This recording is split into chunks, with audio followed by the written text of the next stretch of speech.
Bonjour, merci. Avant tout, je suis désolé, j'ai une contrainte horaire, donc je vais volontairement devoir raccourcir mon propos. Alors, j'ai un peu d'écho, donc d'avance, excusez-moi. Donc, ce qui me conduit aujourd'hui à me présenter devant vous, c'est tout simplement vous présenter donc le sujet de, en fait, l'effet de balancier qu'a la Chine depuis sa naissance supposée, il y a environ 4600 ans, à savoir cet effet de balancier entre ouverture et fermeture vis-à-vis de l'extérieur. Donc la Chine, en fait, oscille toujours entre ces deux mouvements. Alors, tout d'abord, pour la première raison, il y a des constantes au niveau de la Chine, de son histoire, c'est que la Chine se définit par elle-même. C'est effectivement, selon l'expression consacrée, l'empire du milieu. La Chine a toujours cherché à s'unifier, et d'abord et avant tout par le centre, autour de la région du Yangtze, donc de cette rivière, et autour du peuple des Han. Donc ceci n'est pas un hasard qu'effectivement, aujourd'hui, après une très très longue histoire, effectivement très mouvementée, nous retrouvions cette ethnie majoritaire en Chine. Alors vous avez cette unification de la Chine au centre à partir de cette région, effectivement avec des mouvements de décomposition qui ont été véritablement incessants. Alors vous aviez effectivement, pour les noter, depuis le 8e siècle avant Jésus-Christ, les 16 puis les 7 royaumes combattants. Cette période est très connue, effectivement, puisqu'elle se clôt en 231 avant Jésus-Christ par la création réelle, je dirais attestée d'un point de vue historique, par le Premier Empire. Donc avec le fameux Qin Shi Huangdi, ce fameux empereur dont nous avons retrouvé les tombes avec son armée en terre cuite, ses 8000 soldats en terre cuite et ses chevaux. Donc à Xi'an, qui était donc la capitale de l'Empire à l'époque, donc au IIIe siècle avant Jésus-Christ.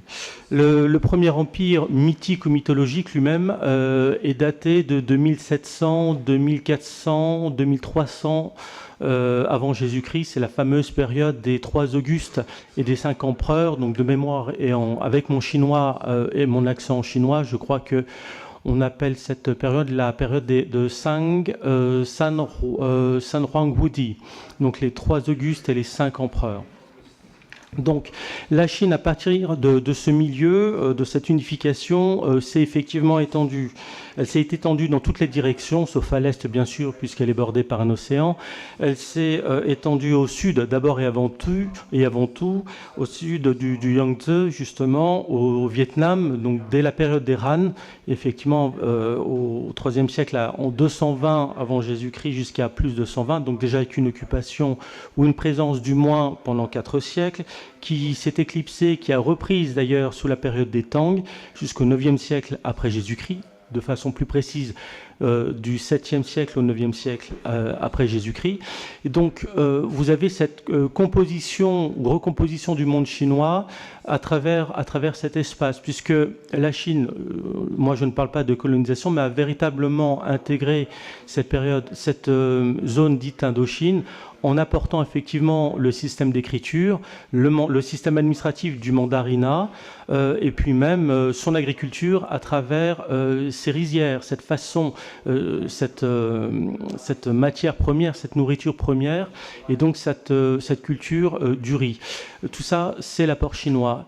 Et de façon, la rupture d'ailleurs, c'est une réelle rupture du point de vue du monde occidental, ça a été la première.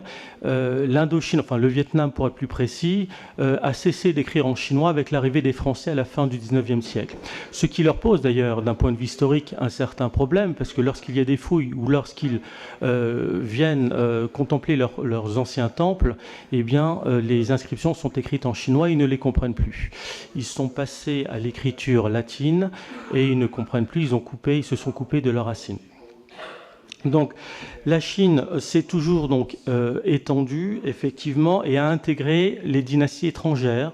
Donc les 2 grandes dynasties étrangères, la dynastie mongole, la dynastie donc des Yuan, excusez-moi mon accent, au XIIIe siècle, en 1271 précisément, jusqu'à la fin du XIVe siècle. Et puis la fameuse dynastie mandchoue, qui est la dernière dynastie régnante, avec le dernier, donc cet enfant Puyi. Je crois que son histoire est chez nous relativement connue. Donc la Chine, à son apogée, pour ne pas l'oublier, en 1820, a véritablement un empire qu'elle n'a jamais connu. C'était réellement son apogée, avec environ 12 millions de kilomètres carrés. Sachant qu'aujourd'hui, la Chine, qui est bien sûr très très grande, fait 9 millions et demi de kilomètres carrés. C'est-à-dire qu'il y a environ une perte de 2 millions et demi de kilomètres carrés de territoire. Donc voilà, mon propos est simplement de dire sur ce point que la Chine se pense comme un empire, et c'est aussi et d'abord un empire du milieu par rapport à son histoire. Alors, on voit bien que son effet son mouvement est toujours, et son interrogation en termes politiques a toujours été: est-ce que je reste, je dirais, dans mes habitudes, dans mes frontières, dans ma philosophie, ou est-ce que je m'ouvre? Ça a été effectivement je dirais, ça a été cette constante, cette interrogation constante. Lorsqu'elle s'est ouverte, effectivement, ça a été généralement pour une période d'expansion, c'est-à-dire c'est elle qui prenait des territoires, et essentiellement à sa périphérie. Comme je viens de le dire, elle l'a fait au niveau de l'Indochine, donc au sud, au nord effectivement, et il y a ces dynasties étrangères, et notamment la dynastie mongole qui s'est imposée effectivement. Mais à chaque fois, l'étranger, lorsqu'elle est venue conquérir la Chine, a fini par s'intégrer. Donc le système, la civilisation chinoise a toujours duré, elle a toujours été constante. Là où il y a eu une réelle rupture, ça a été au XIXe siècle, avec effectivement ce danger qui n'était jamais venu de l'Est et qui est venu de l'Est, donc le danger venant de l'Occident, avec les guerres de l'opium, effectivement, donc les Britanniques tout d'abord, les Français, les Russes, on oublie souvent les Américains aussi, ont été de la partie, et puis ensuite, et ça a été la première fois également, fin du XIXe siècle et bien sûr première partie du XXe siècle, le danger est venu de l'Ouest, avec le Japon. Alors que dans toute son histoire, le danger pour la Chine venait du Nord, c'est-à-dire la Mongolie, effectivement, et la Mandchourie. Et on a bel et bien vu que les dangers venus de l'Est et de l'Ouest ont marqué de réelles ruptures pour la Chine, puisque ce sont des pays, des peuples qui n'ont pas voulu s'intégrer ou qui n'ont pas connu d'intégration avec l'espace géopolitique et civilisationnel chinoise. Le Japon, c'est une histoire très particulière qui est beaucoup plus ancienne. Mais le mouvement avait été de la Chine vers le Japon et non pas du Japon vers la Chine, et pas d'un point de vue militaire. Donc la Chine a cherché sa stabilité, effectivement. Elle s'est ouverte par intermittence, comme je viens de le dire. Et l'ouverture par excellence, le symbole même par excellence de l'ouverture de la Chine, ce sont les routes de la soie, les routes historiques de la soie. Ce sont d'abord et avant tout des routes terrestres. Il y a eu bien sûr les routes maritimes, mais elles ont été un petit peu plus tardives. Les routes de la soie naissent apparemment, vu les premières traces qu'on a retrouvées dans des textes très tardifs sous les Han, mais les routes de la soie naissent environ déjà en 2000 ans avant Jésus-Christ. Donc elles sont très très anciennes. Elles ont réellement été effectives d'un point de vue commercial, toujours sous les Han, c'est-à-dire avec la dynastie de Qin Shi Huangdi. On en vient toujours à cette période très importante de la fondation.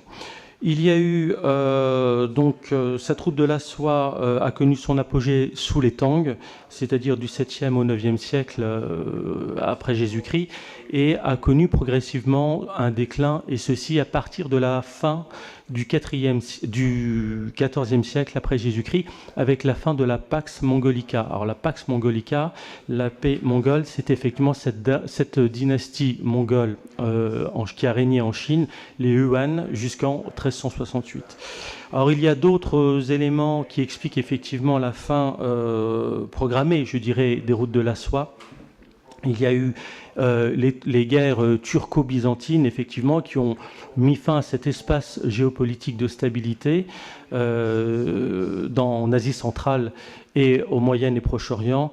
Il y a eu la chute dans l'Empire romain d'Orient, bien entendu, en 1453, donc qui ont réellement constitué des coupures.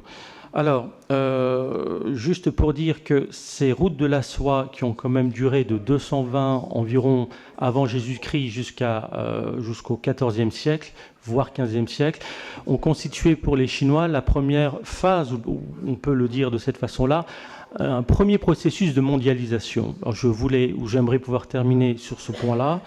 Alors un processus de mondialisation, on peut le définir, les définitions sont très vastes, mais moi, je le définis en tout cas de cette façon-là, et c'était ce qui s'était passé et appliqué à cette occasion. C'est-à-dire qu'un processus de mondialisation se définit comme un système de développement d'échanges, de relations commerciales, culturelles, religieuses, scientifiques également, entre des peuples différents, donc sur des continents différents, entre des espaces géographiques distincts qui, en termes de mondialisation, ont constitué un ensemble homogène. Ça a été ça, selon moi, cette première mondialisation à l'époque, qui s'est quand même étendue pendant plus de 15 siècles, du point de vue chinois, je dis bien, à travers ces routes de la soie.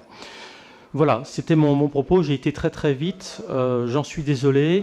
J'espère que cela a permis d'éclairer un petit peu, en tout cas en termes de cadre et d'historique.